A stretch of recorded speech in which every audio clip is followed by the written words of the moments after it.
Okay, let's be real.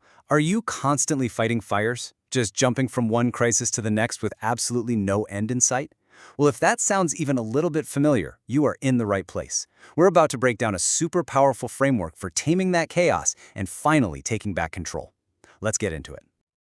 Does this picture look familiar? For anyone in a fast-paced environment, this is the daily battle, right? The pressure is just immense, and it is so easy to feel like you're just treading water, not actually making any real progress. And here's where it gets really tricky. Every single leader is facing this core dilemma. You've got two kinds of fixes. On one side, you have the quick wins. These are the things that give you that immediate relief. But on the other side, you've got the long-term levers, the big systemic changes that need real time and money. The real danger here? Wasting all your precious energy on the small stuff while the major issues just keep getting worse. So how in the world do you balance both? Well, the answer is a structured roadmap. And that's where the 30, 60, 90-day plan comes in. It's this really elegant, proven framework for getting immediate impact while also building that foundation for long-term sustainable success.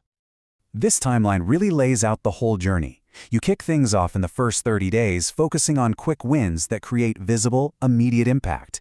Then, you use that momentum over the next 30 days to build real structure and consistency. And finally, from day 90 onward, you lock in those gains with systems that make sure your success is sustainable for the long haul.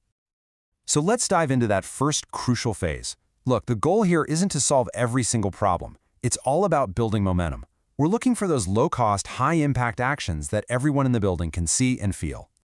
And here are 5 really concrete examples of what that actually looks like. You could reset your stock accuracy with daily counts. Or move your fastest-selling items closer to the dispatch area to slash travel time. Add one final quality check right at the packing station. Do a simple 5S cleanup. That workplace organization method, to get the aisles clear. Or even just create a basic schedule for deliveries to cut down on all that congestion.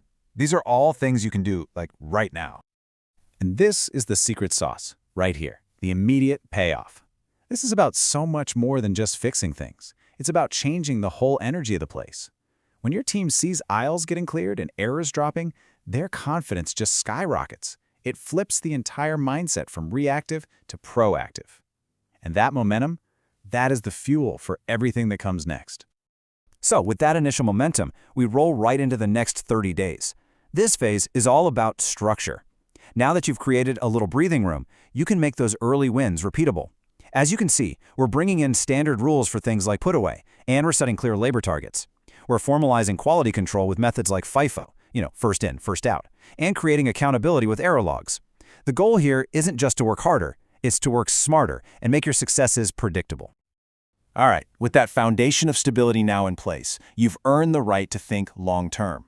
This final phase is all about making investments that will not only protect your gains, but also get you ready for future growth. This is where you invest in your systems and your people. Think about a low-cost warehouse management system, or dashboards to track your key metrics, maybe even redesigning workstations for better ergonomics. But the most important investment of all? Building a culture of continuous improvement.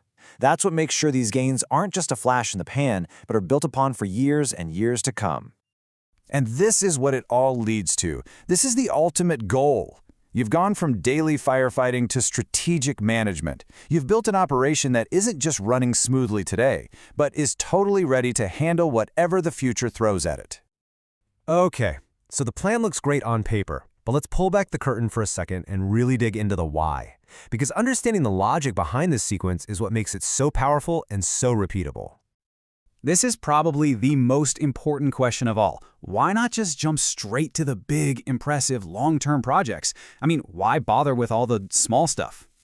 Because that small stuff has a massive strategic impact. First, those wins immediately cut down on the daily chaos, which frees up so much mental and physical space. Second, they show your team and your bosses that you can deliver results, and that builds vital credibility. And finally, that success creates the energy and the buy-in you absolutely need to tackle the bigger, more complex projects down the line. All right, now let's flip that on its head for a second. What's the risk if you ignore those quick wins and just put all of your eggs in that long-term basket? Well, the risks are very, very real. Your customers are not going to wait 6 months for some big new system to be implemented. They're feeling the pain of shipping errors today. And while you're busy focusing on the future, the daily problems are just piling up. And your staff? They become completely demoralized, feeling like nobody is listening to their immediate struggles.